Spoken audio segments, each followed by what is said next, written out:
नमस्कार सर्वांना, आम्ही जाऊबाई यूट्यूब चॅनलमध्ये आपलं सर्वांचं स्वागत आहे। तर आज आम्ही बनवणार आहे पास्ता।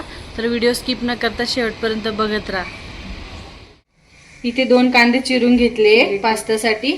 त्यानंतर ही शिमला मिरची, एक बारीक चिरलेला टमाटर, थोडी कोथिंबीर, त्यानंतर लसूणची पेस्ट आणि ही टमाटरची प्युरी। इथे सर्व लागणारे साहित्य आहे टोमॅटो केचप, पास्ता मसाला, पास्ता सॉस, चीज आणि बटर। इकडे आता आपण पास्ता बनवायला घेतोय। त्याच्यासाठी पाणी गरम व्हायला ठेवायचं आणि पाणी गरम व्हायला ठेवल्यावर त्याच्यामध्ये थोडंसं मीठ घालून घ्यायचं, जेणेकरून पास्त्याला मीठ लागून जाईल। आताच त्याच्यामध्ये उकळून घ्यायचा असतो, त्याच्यामुळे थोडंसं तेल आणि मीठ घालून घ्यायचं।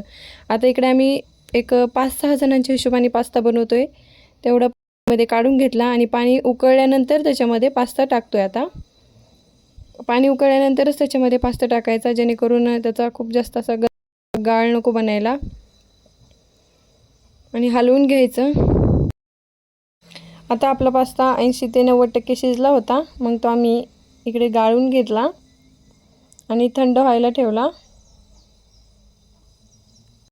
आता मी इथे कढईमध्ये थोडंसं तेल टाकलं होतं, त्याच्यामध्ये थोडं बटर टाकून घेतलं आणि मग बटर जास्त जळू नये म्हणून अगोदर थोडं तेल टाकलं होतं। त्याच्यामध्ये कांदा टाकून घेतला, तो चांगला फ्राय झाल्यानंतर त्याच्यामध्ये शिमला मिरची ॲड केली आणि शिमला मिरचीनंतर मग थोडं बारीक कापून घेतलेला टोमॅटो ॲड केला। तो सगळं भाज्या चांगल्या फ्राय करून घेतल्या। त्याच्यानंतर त्याच्यामध्ये थोडासा लसूण वाटलेला टाकला आणि मग टोमॅटोची प्युरी टाकली।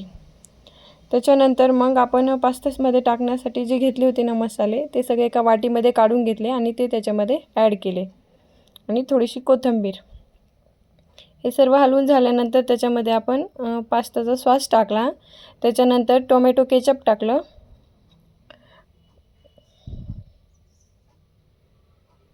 आणि सर्व एकत्र मिक्स करून घेतलं चांगलं, आणि त्यानंतर एकदम छान असं तेल सुटलं होतं। मग सगळं फ्राय करून झाल्यानंतर त्याच्यामध्ये आपला पास्ता ॲड केला। बघू शकता तुम्ही आपला पास्ता किती एक मोकळा झाला आहे, सुटसुटीत चांगला, आणि तो चांगला हलवून घेतला। आता पास्ता हा थोडासा हलक्या हातानेच मिक्स करून घ्यायचा, जेणेकरून जास्त असा तुटणार नाही, तुकडे पडणार नाही।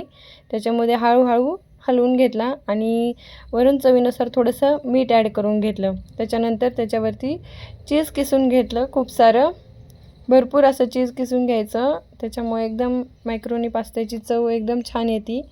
आणि कोथिंबीर टाकून घेतली भरपूर अशी। त्याच्यानंतर इकडे डिशमध्ये सर्व करायला घेतलं। अजून ते सगळं झाल्यानंतर पण अजून थोडंसं वरून चीज किसून घेतलं। आमच्या इथे चीज खूप सगळ्यांना आवडतं, त्यानंतर डिशमध्ये घेतल्यानंतर पण त्याच्यामध्ये खूप सारं चीज किसला आणि वरून कोथिंबीर पण टाकली। अशी होती आज आमची रेसिपी। तुम्हाला कशी वाटली कमेंट करून नक्की सांगा। तसंच आमच्या चॅनलला लाईक करा, शेअर करा, सबस्क्राईब करा। तोपर्यंत बाय।